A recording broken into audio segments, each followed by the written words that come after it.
ಇವತ್ತಿನ ರೈತರಿಗಾಗಿ ಕಾರ್ಯಕ್ರಮ ಕೃಷಿ ರಂಗ ಕೇಳುತ್ತಿರುವಂತಹ ಎಲ್ಲ ರೈತ ಬಾಂಧವರಿಗೆ ಶರಣಾರ್ಥಿ ಹಾಗೆಯೇ ನಮಸ್ಕಾರ. ರೈತ ಬಾಂಧವರೇ, ಇತ್ತೀಚಿನ ದಿನಗಳಲ್ಲಿ ಬಿಟಿ ಹತ್ತಿಯಲ್ಲಿ ಸಾಕಷ್ಟು ತಂತ್ರಜ್ಞಾನಗಳು ಅನಾವರಣಗೊಂಡಿದ್ದಾವೆ. ಹತ್ತಿಯಲ್ಲಿ ಅಧಿಕ ಇಳುವರಿಯನ್ನು ಪಡ್ಕೊಂಡು ಹೋಗಲಿಕ್ಕೆ ಹೊಸ ಹೊಸ ತಂತ್ರಜ್ಞಾನಗಳು ಇಲ್ಲಿ ಅನಾವರಣಗೊಳ್ಳುತ್ತಿರುವಂಥ ಸಂದರ್ಭದಲ್ಲಿ ಬಿಟಿ ಹತ್ತಿಯಲ್ಲಿ ಅಧಿಕ ಸಾಂದ್ರ ಪದ್ಧತಿ ಯಾವ ರೀತಿಯಾಗಿ ಇದು ಅನುಕೂಲ ಆಗ್ತದೆ, ಯಾವ ರೀತಿಯಾಗಿ ಇದು ಬೇಸಾಯವನ್ನು ಮಾಡಿದರೆ ಹೆಚ್ಚಿನ ಲಾಭವನ್ನು ಪಡೆದುಕೊಂಡು ರೈತ ಬಾಂಧವರು ಆರ್ಥಿಕವಾಗಿ ಮುಂದೆ ಬರಲಿಕ್ಕೆ ಸಾಧ್ಯ ಇದೆ ಎಂಬಂಥ ಒಂದು ವಿಚಾರವನ್ನು ಇಟ್ಕೊಂಡು ಇವತ್ತಿನ ಕಾರ್ಯಕ್ರಮದಲ್ಲಿ ಮಾಹಿತಿಯನ್ನು ತಿಳ್ಕೊಳ್ಳೋಣ. ಜೊತೆಗೆ ಹವಾಮಾನ ವರದಿ, ಹವಾಮಾನಾಧಾರಿತ ಕೃಷಿ ಸಲಹೆ, ನಂತರ ಪೇಟೆ ಧಾರಣೆಯನ್ನು ಆಲಿಸೋಣ. ಹಾಗಾದರೆ ಮೊದಲಿಗೆ ಕೇಳೋಣ ಬಿಟಿ ಹತ್ತಿಯಲ್ಲಿ ಅಧಿಕ ಸಾಂದ್ರ ಪದ್ಧತಿ ಬೇಸಾಯ ಕ್ರಮಗಳ ಕುರಿತು ಬೇಸಾಯ ತಜ್ಞರಾದಂತಹ ಡಾಕ್ಟರ್ ಅಜಯ್ ಕುಮಾರ್ ಎಂವೈ ಅವರು ಮಾಡಿದ ಭಾಷಣದ ಅವತರಣಿಕೆಯನ್ನು.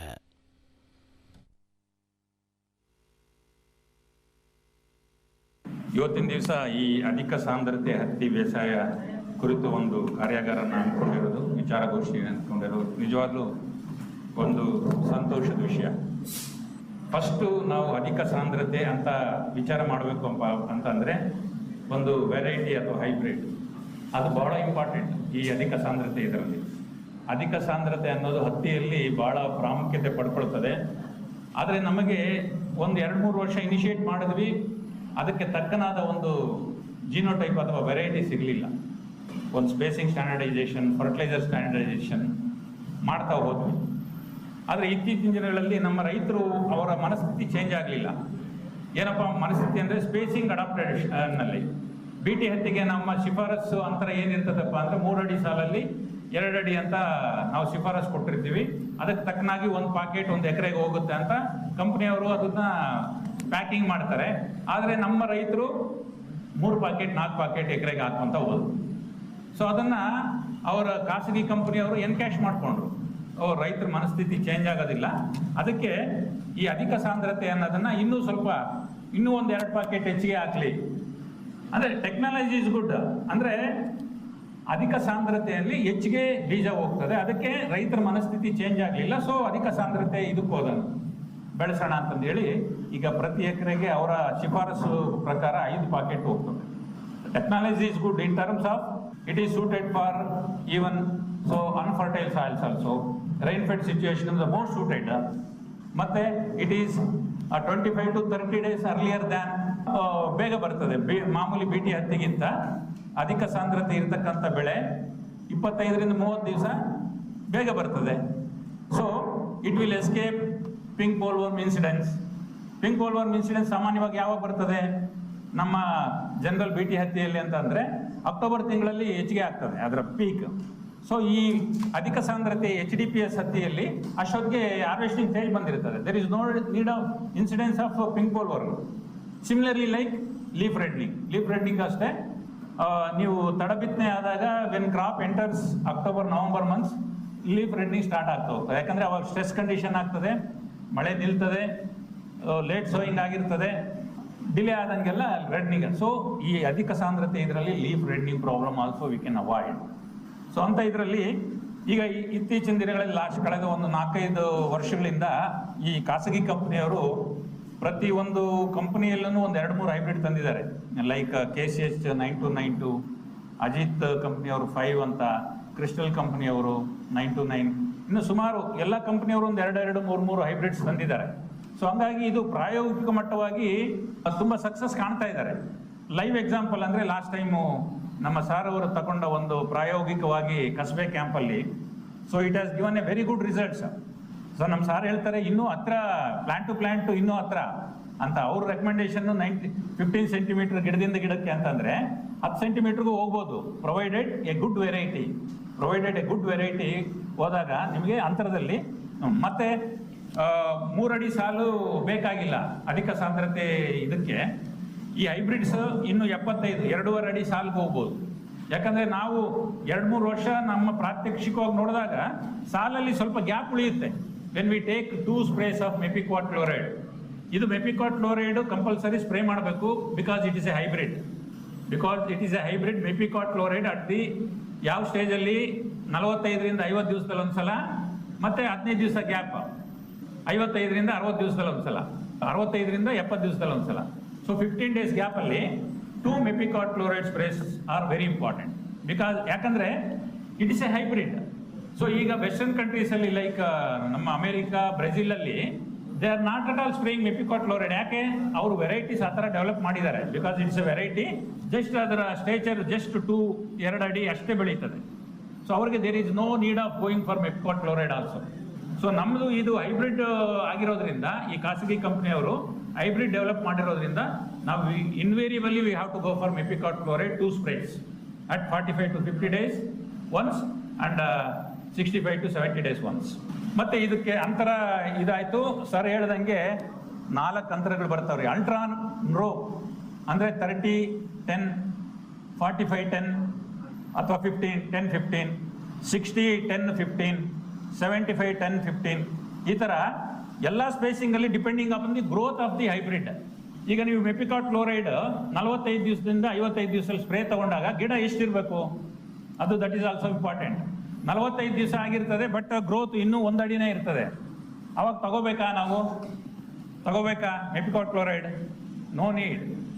ನಿಮಗೆ 2 ಅಡಿ ಮೇಲೆ ಬಂದಿರಬೇಕು ಗ್ರೋತು, ಸಾಕಷ್ಟು ಲೀಫ್ ಏರಿಯಾ ಇರಬೇಕು. ಮತ್ತೆ ಗ್ರೋತ್ ಸ್ಟಂಟ್ ಆಗಿ 45 ದಿವಸ ರೀಚ್ ಆಗಿರ್ತದೆ, ಇನ್ನೂ 1-1.5 ಅಡಿಯಲ್ಲಿ ಅಷ್ಟೇ ಇರ್ತದೆ, ಲೀಫ್ ಏರಿಯಾ ಇರೋದಿಲ್ಲ. ಅವಾಗ ಮೆಪಿಕ್ವಾಟ್ ಕ್ಲೋರೈಡ್ 45 ದಿವಸದಿಂದ 50 ದಿವಸ ಹೇಳಿದ್ದಾರೆ ನಾವು ಸ್ಪ್ರೇ ಮಾಡಬೇಕು ಅಂತ ಮಾಡಬೇಡ್ರಿ. ಗಿಡ ಬೆಳವಣಿಗೆ ಇರಬೇಕು, ಅವಾಗ ಮೆಪಿಕ್ವಾಟ್ ಕ್ಲೋರೈಡ್ ಸ್ಪ್ರೇ ಮಾಡಬೇಕು. Then after 15 to 20 days again 1 more spray depending upon the growth. ನಿಮಗೆ ಅಲ್ಲಿ 2 ಅಡಿಗಳಲ್ಲಿ ಗ್ರೋತ್ ನಿಂತರೆ there is no need for second spray also.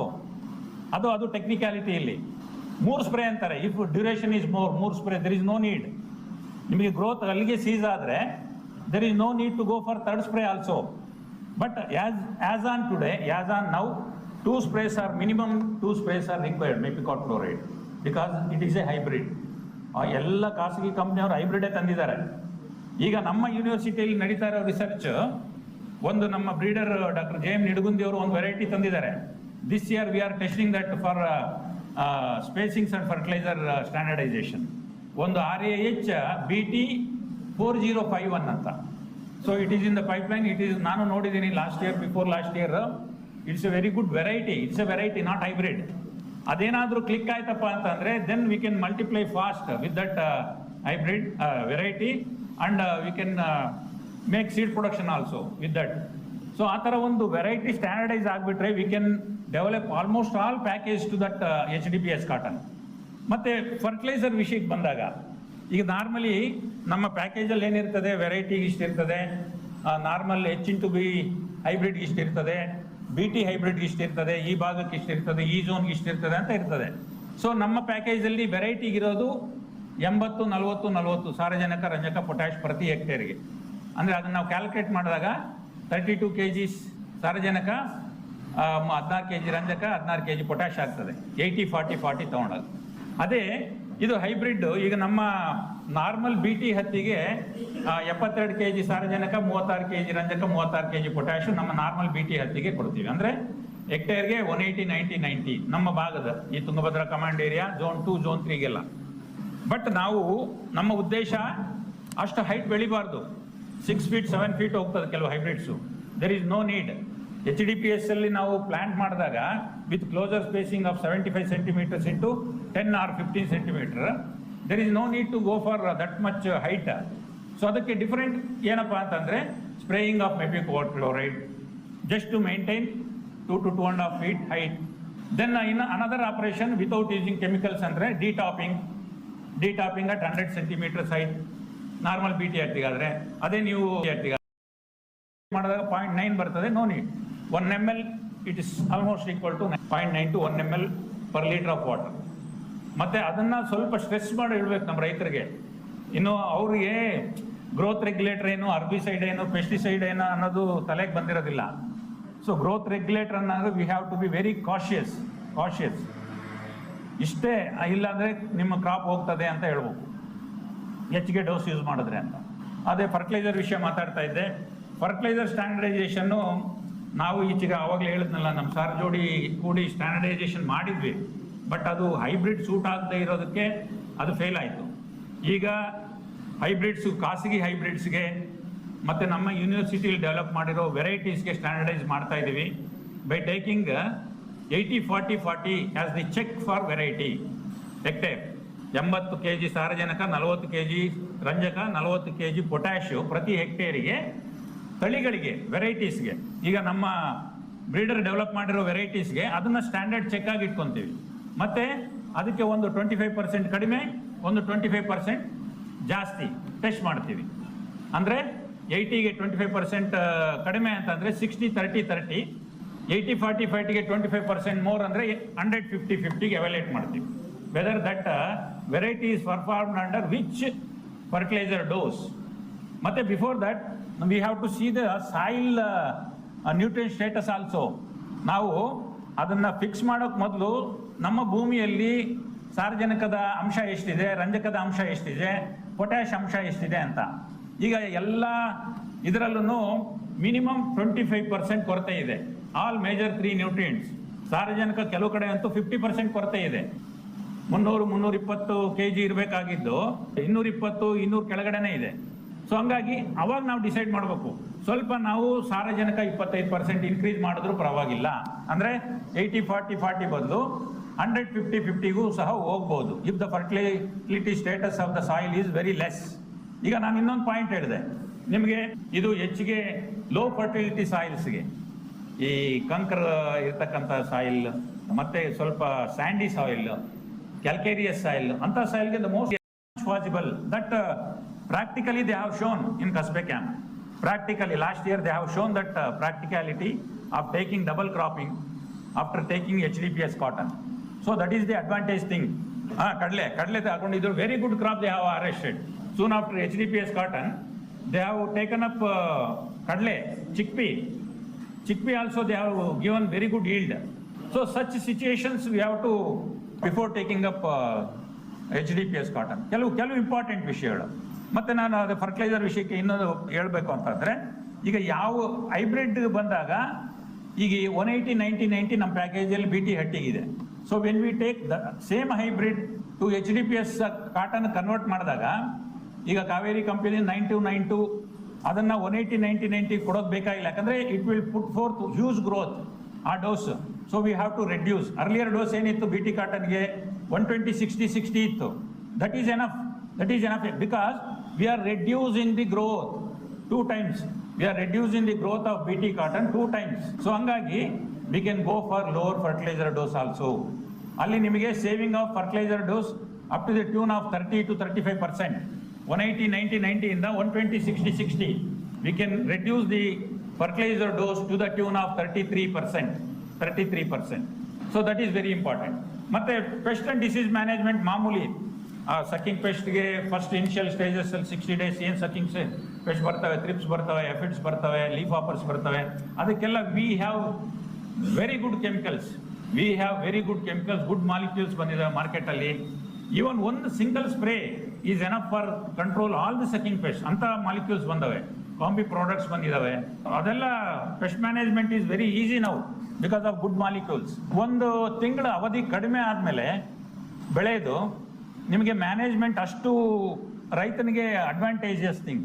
ಒಂದು ತಿಂಗಳ ಮ್ಯಾನೇಜ್ಮೆಂಟ್, 1 ಎಕರೆಗೆ ಆಗುವಷ್ಟು ಖರ್ಚು ಹತ್ತಿ ಬೆಳೆಗೆ ಕಡಿಮೆ ಆಗ್ತಾ ಹೋಗ್ತದೆ. ಈ ನಾರ್ಮಲಿ BT ಹತ್ತಿ ಬೆಳಿಬೇಕಪ್ಪ ಅಂದರೆ 85-90 ಸಾವಿರ ಲಾಸ್ಟ್ ಇಯರ್ ನಾವು ಕ್ಯಾಲ್ಕುಲೇಟ್ ಮಾಡಿದ್ವಿ with minimum sprays and minimum cultural operations. Maximum will go to pickings. Maximum cost almost all 25-30% of the cost of cultivation is going for picking. Whereas in HDPS it is not so. ಒಂದು kg ಹತ್ತಿ ಬಿಡಿಸ್ಬೇಕು ಅಂದರೆ 15ರಿಂದ 18 ರೂಪಾಯಿ ತನಕ last year ಇದು ಮಾಡಿದ ಒಂದು kg. So you think of ಇದಕ್ಕೆ ಅಂದರೆ ಒಂದು ಕ್ವಿಂಟಲ್ ಬಿಡಿಸ್ಬೇಕು ಅಂದರೆ. ಸೊ ಆ ಥರ so cost will invariably goes to weeding and harvesting of the crop. So whereas in HDPS it is not so. At a single stage in one picking we can complete the harvesting process. So ಅದು ಒಂದು advantage ಇದೆ ಇಲ್ಲಿ ನಾವು ಬೆಳವಣಿಗೆ ಪ್ರಚೋದಕಗಳು like fertiliser sprays recommend ಮಾಡ್ತೀವಿ normal BT ಹತ್ತಿಗೆ.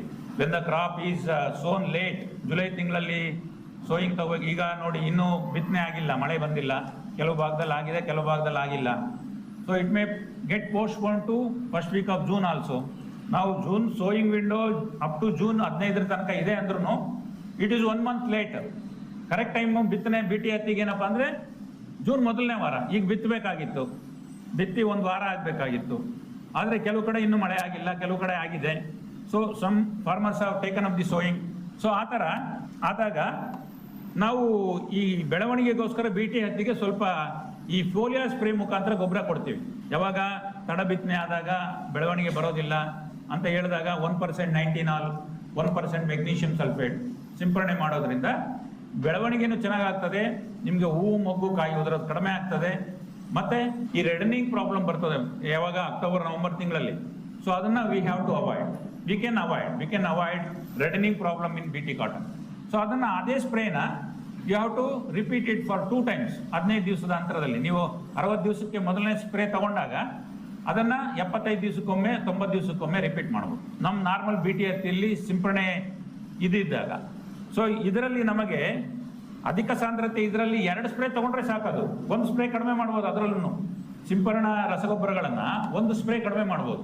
ಅದನ್ನು ನಾವು ಯಾವಾಗ ಯಾವ ಮಟ್ಟದಲ್ಲಿ ಇದೆ ಬೆಳೆ ಅನ್ನೋದನ್ನು ಡಿಸೈಡ್ ಮಾಡ್ಕೋಬೇಕು. ಅದನ್ನೆಲ್ಲ ನಾವು ಸ್ಟ್ಯಾಂಡರ್ಡೈಸ್ ಮಾಡ್ತಾ ಇದ್ದೀವಿ ಈಗ. It is under research process. So ಹಂಗಾಗಿ ಮುಂದೆ 1 or 2 years ಅಲ್ಲಿ we can recommend to the farmers.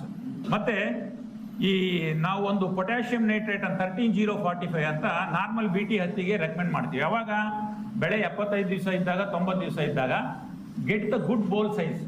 ಆ ಪೊಟ್ಯಾಷಿಯಂ ನೈಟ್ರೇಟ್ ಅನ್ನೋ ಒಂದು ಸಿಂಪರಣಾ ದ್ರಾವಣ ಈ ಕಾಯಿ ದಪ್ಪ ಆಗೋಕ್ಕೆ ಬಹಳ ಸಹಾಯ ಆಗ್ತದೆ. ಸೊ ಅದನ್ನ we have to decide HDPS cotton at which stage we have to go for. Maximum boll development ಸ್ಟೇಜಲ್ಲಿ ಇದ್ದಾಗ ಎಲ್ಲ ಕಾಯಿ ಹಿಡಿದಿರ್ತದೆ, ಇನ್ನೇನು there is no option for further fruiting or boll development. ಅವಾಗ ನೀವು ಆ decision whether it will be 70 days or 75 days ಒಂದು ಸ್ಪ್ರೇ 13-0-45 ಕೊಟ್ಟಾಗ HDPS ಅಲ್ಲೂ ಸಹ ಕಾಯಿ ದಪ್ಪ ಆಗ್ತದೆ, ಮತ್ತೆ ಕಾಯಿ ಮೊಗ್ಗು ಹೂವು ಉದುರೋದಿಲ್ಲ. ಈಗ HDPS ಅಲ್ಲಿ ಏನಾಗುತ್ತಪ್ಪ ಅಂತಂದ್ರೆ ಇಂಟ್ರಾ ರೋ ಕಾಂಪಿಟೇಷನ್ ಇರ್ತದೆ, ಪ್ಲಾಂಟ್ ಟು ಪ್ಲಾಂಟ್ ಕಾಂಪಿಟೇಷನ್. ನಾವು ಗೊಬ್ಬರ ಕೊಟ್ಟಾಗ there will be a competition between plant to plant within the row. So ಅಂತ ಟೈಮಲ್ಲಿ these foliar sprays will help. ಈ ಸಿಂಪರಣಾ ರಸಗೊಬ್ಬರಗಳು ಹೂ ಮೊಗ್ಗು ಕಾಯಿ ಕಾಂಪಿಟೇಷನ್ ಇಂದ ಉದುರೋದನ್ನು ಕಡಿಮೆ ಮಾಡ್ತದೆ. ನಾರ್ಮಲಿ ಈಗ ನಾವು ಕರೆಕ್ಟ್ ಟೈಮ್ ಈ ಐಡೆನ್ಸಿಟಿ ಪ್ಲಾಂಟಿಂಗ್ ಸಿಸ್ಟಮ್ನ ಜೂನ್ ಮೊದಲನೇ ವಾರದಲ್ಲಿ ತಗೊಂಡ್ರೆ within October month we can harvest the crop. So ಅಂತ ಟೈಮಲ್ಲಿ there is no need of going for PBW sprays. ಈಗ ನಾರ್ಮಲ್ ನಮ್ಮ BT ಹತ್ತಿಯಲ್ಲಿ ಏನು ಮಾಡ್ತೀವಪ್ಪ ಅಂತಂದ್ರೆ ಬೆಳೆ ಒಂದು 60-65 ದಿವಸ ಇದ್ದಾಗ ಪ್ರಿಕಾಷನರಿ ಸ್ಪ್ರೇ ಒಂದು ಪ್ರೊಪನಫಾಸ್ ಹೊಡೀರಿ ಅಂತ ಹೇಳ್ತೀವಿ ನಾವು ರೈತರಿಗೆ. ಯಾಕಂದ್ರೆ it is a ovicidal pesticide. Even pink bollworm incidence ಇದ್ದು ತತ್ತಿ ಇಟ್ಟಿದ್ರೆ ತತ್ತಿ ನಾಶಕ ಅದು. ಆ ತತ್ತಿ ನಾಶಕವನ್ನ ಪ್ರೊಪನಫಾಸ್ ಒಂದು ಪ್ರಿಕಾಷನರಿ ಸ್ಪ್ರೇ ಆಗಿ ರೆಕಮೆಂಡ್ ಮಾಡಿ ಅಂತೀವಿ. ಅದಾದಮೇಲೆ ಒಂದು 15 ದಿವಸ 20 ದಿವಸಕ್ಕೆ ಒಂದು ಕಾಂಬಿ ಪ್ರಾಡಕ್ಟ್ ಲೈಕ್ ಆಂಪ್ಲಿಗೋ, ಕ್ಲೋರಾಂಟ್ರಿನಿಪ್ರೋಲ್ ಮತ್ತು ಲ್ಯಾಂಬ್ಡಾಸೈಲೋತ್ರಿನ್.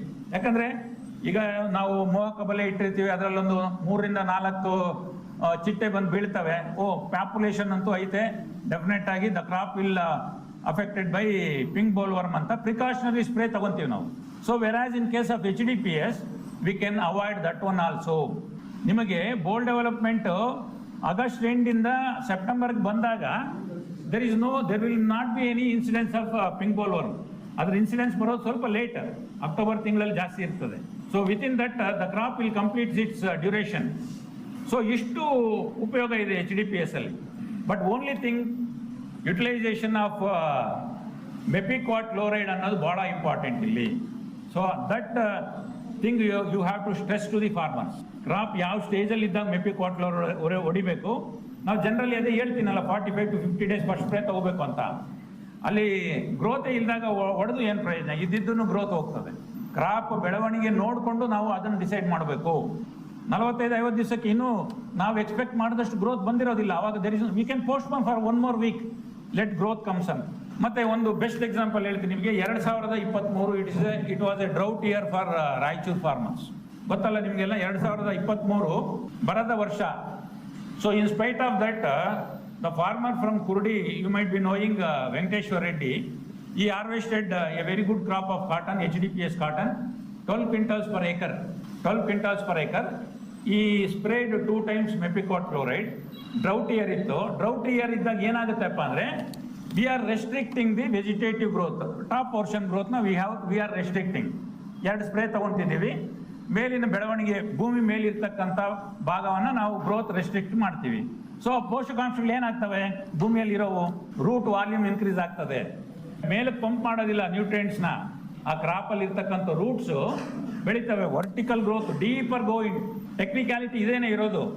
ನಾವು ಮೇಲಿನ ಗ್ರೋತ್ನ ರೆಸ್ಟ್ರಿಕ್ಟ್ ಮಾಡಿದಾಗ the nutrients flow will be towards root development. ಎಂಥ ಬರ ಬಂದ್ರೂ ತಡ್ಕೊಳ್ಳೋ ಶಕ್ತಿ ಇರ್ತದೆ. ಅಂದರೆ ಡೀಪರ್ ಲೇಯರ್ಸಿಂದ ಮಾಯಿಶ್ಚರ್ ಎಕ್ಸ್ಟ್ರಾಕ್ಟ್ ಮಾಡ್ಕೊತದೆ ಅಂತ. So that's why it is very important. It is fit for drought situation also. It is fit for drought situation. ಇದೆಲ್ಲ ಸ್ವಲ್ಪ ನೀವು ಅಲ್ಲಿ ಫೀಲ್ಡ್ಗೆ ಹೋದಾಗ ಗೊತ್ತಾಗ್ತದೆ. ಸೇಮ್ ಕುರುಡಿಯಲ್ಲಿ ಆಗಿದೆ ಅದೇ ಥರನೇ. In spite of the drought year, you harvested good crop means there was a good growth development of roots. Root development ಚೆನ್ನಾಗಿತ್ತು. ಎಷ್ಟು ಆಗಿದ್ರೂ ಡೀಪ್ ಹೋಗಿತ್ತು ರೂಟು. ನಾವು just we have dugged and we have seen that root ಭಾಳ deep ಹೋಗಿತ್ತು root. ನಾವು ಮೇಲಿನ ಬೆಳವಣಿಗೆಯನ್ನು ರೆಸ್ಟ್ರಿಕ್ಟ್ ಮಾಡ್ತೀವಿ by spraying mepiquat chloride. We are enhancing the root growth. That is the beauty of HDPS cotton year. General BT ಹತ್ತಿಗೆ ಹೂವು ಮೊಗ್ಗು ಕಾಯಿ ಇದ್ರಾಗ ಪ್ಲಾನೋಫಿಕ್ಸ್ ರೆಕಮೆಂಡ್ ಮಾಡ್ತೀವಿ. Year there is no need, because plant itself will have very minimum number of bolls, like 10 to 12 bolls per plant. There is no need. ಅದು ಅಷ್ಟು ಇಟ್ಕೊಂಡಿರ್ತದೆ. Mepiquat chloride ಹೊಡೆದಿರ್ತೀವಿ, there is no need. Planofix ಮತ್ತೆ again it will be a confusion. ನಾವು 0.25 ml per liter ಹೊಡಿಬೇಕು ಅಂತ ಹೇಳ್ತೀವಿ. ಅದು ಇನ್ನೂ ಜಾಸ್ತಿ ಹಾಕೊಂಡು ಹೊಡೆದ್ರೆ ಇದ್ದಿದ್ದು ಉಲ್ಟಾ ಆಗ್ತದೆ. ಇದ್ದಿದ್ದು ಹೂವು ಮೊಗ್ಗು ಕಾಯಿ ಓದಿರ್ತದೆ. ಸೊ ಹಿಯರ್ HDPS ಕಾಟನಲ್ಲಿ there is no need for going for Planofix also. NAA ಅಂತ ಏನು ಹೇಳ್ತೀವಿ, naphthalene acetic acid, there is no need. So ಈಗ ರೈಟ್ ನಾವು ನಮ್ಮ ಯೂನಿವರ್ಸಿಟಿಯಲ್ಲಿ standardisation of varieties, standardisation of spacing, standardisation of fertiliser dose ಮತ್ತು time of mepiquat chloride spraying, ಇದೆಲ್ಲ standardise ಮಾಡ್ತಾ ಇದ್ವಿ. Maybe by 1 or 2 years it may go to the package also. But the thing is, the variety which is suitable for high density planting is very important. So ಅದರಲ್ಲಿ ಯಾವ variety click ಆಗ್ತದೆ, ಒಳ್ಳೆ ಇಳುವರಿ ಕೊಡ್ತದೆ, that can be multiplied and give it to our farmers. So ಅದೇನಾದರೂ click ಆಯ್ತಪ್ಪ ಅಂದರೆ ನಮ್ಮ ಭಾಗದ ರೈತರಿಗೆ it will be a boom. ನಾನು HDPS ಅಲ್ಲಿ ಹೈಬ್ರಿಡ್ಗಿಂತ ವೆರೈಟಿನ ಇಷ್ಟಪಡ್ತೀನಿ. So variety is most suitable. ಏನಿಲ್ಲ, ವೆರೈಟಿಯಲ್ಲಿ ಕಾಯಿ ಕೊರಕ ಪ್ರಾಬ್ಲಮ್ ಬಂದರೆ ವಿ ಕ್ಯಾನ್ ಸ್ಪ್ರೇ. ಈಗ BTಯಲ್ಲಿ ಕಾಯಿ ಕೊರಕನ್ನು ಜೀನ್ ಬಂದಿದೆ, ಅದು ಅಫೆಕ್ಟ್ ಆಗಲ್ಲ. ನಮಗೆ ಕಾಸ್ಟ್ ಆಫ್ ಸ್ಪ್ರೇಯಿಂಗ್ ಕಾಸ್ಟ್ ಎಲ್ಲ ರಿಡ್ಯೂಸ್ ಆಗ್ತದೆ. ನಾವು ನಾರ್ಮಲಿ BT ಹತ್ತಿ ಬೆಳಿಬೇಕು ಅಂದರೆ ಮಿನಿಮಮ್ 8 to 10 ಸ್ಪ್ರೇಸ್ ತೊಗೋಬೇಕು. ಸಕಿಂಗ್ ಸ್ಪ್ರೇಸ್ ಒಂದು 4, ಬೋಲೋನ್ ಸ್ಪ್ರೇಸ್ ಒಂದು 4, ಒಂದು 2 ಫಂಜಿಸೈಡ್ಸ್. ಮಿನಿಮಮ್ ಒಂದು 8 to 10 ಸ್ಪ್ರೇಸ್ ತಗೊಳ್ಳೇಬೇಕು when we take BT cotton. So ಇದರಲ್ಲಿ that we can reduce to 50%. Within 5 to 6 sprays we can take up the HDPS cotton. ಒಳ್ಳೊಳ್ಳೆ technologies ಆ ಸೂಟಬಿಲಿಟಿಗೆ other things like weed management, fertiliser management, water management. ಅದಕ್ಕೆ ನಾನು ಇದು why it is drought resistance or ಬರಗಾಲಕ್ಕೆ ಯಾಕೆ suit ಆಗುತ್ತೆ ಅಂದರೆ ನಾನು ಹೇಳಿದ್ನಲ್ಲ, ಬಿಕಾಸ್ ಆಫ್ ರೂಟ್ ಗ್ರೋತ್ ಅಂತ. ಸೊ ಇರಿಗೇಟೆಡ್ ಕ್ರಾಪಲ್ಲಿ ತಗೊಂಡಾಗ HDPSನ first of all it is suited for rainfed condition. Even if the farmer want to take in irrigated situation, ನೀರಾವರಿ ಪ್ರದೇಶದಲ್ಲಿ ತಗೊಂಡ್ರೂ ಸಹ, so we can reduce the 2 irrigations based on the crop duration. Farmer can reduce 2 irrigation for HDPS cotton. ಈ HDPS cotton ಇಂದ double cropping option ಇರೋ ಟೈಮಲ್ಲಿ we can plan it for summer cotton also. January sowing ತಗೊಂಡ್ರೆ within May we can harvest the crop and we can go for kharif crop. ಅಲ್ಲೂ double cropping possible. Soon after the harvest of the kharif crop we can go for rabi crop. So there also double cropping is possible. ನನ್ನ sincere advice ಏನಂದರೆ, ಮಾರ್ಕೆಟಲ್ಲಿ we are getting only hybrids from private sector. So ಅದು ಅದರ ಮೇಲೆ ಬರೆದಿರ್ತಾರೆ HDPS ಅಂತ ದೊಡ್ಡ ಅಕ್ಷರದಲ್ಲಿ. So ಅದನ್ನು ನೋಡಿ ನಮ್ಮ ರೈತರಿಗೆ ರೆಕಮೆಂಡ್ ಮಾಡಬೇಕು. The thing is we have to advise him the use of mepiquat chloride. I am repeatedly telling the use of mepiquat chloride. ಅದನ್ನು ಯಾವ ಸ್ಟೇಜ್ ಇಂಪಾರ್ಟೆಂಟ್, ಡೋಸ್ ಇಂಪಾರ್ಟೆಂಟ್, ಅದನ್ನು ನೋಡಿ ನಾವು ರೆಕಮೆಂಡ್ ಮಾಡಿದರೆ it will be a boom for the farmers. ಕೇಳಿದ್ವಲ್ಲ ರೈತ ಬಾಂಧವರು, ಇದುವರೆಗೆ ಬಿಟಿ ಹತ್ತಿಯಲ್ಲಿ ಅಧಿಕ ಸಾಂದ್ರ ಪದ್ಧತಿ ಹೇಗೆ ರೈತ ಬಾಂಧವರಿಗೆ ಅನುಕೂಲ ಆಗ್ತದೆ, ಯಾವ ರೀತಿಯಾಗಿ ಆರ್ಥಿಕ ಲಾಭವನ್ನು ತಂದುಕೊಡ್ಬೋದು ಎಂಬಂಥ ಒಂದು ವಿಚಾರವನ್ನು ಇಟ್ಕೊಂಡು doctor Ajay Kumar M Y ಅವರು ರೈತರಿಗೆ ಮಾಹಿತಿಯನ್ನು ಕೊಟ್ಟರು.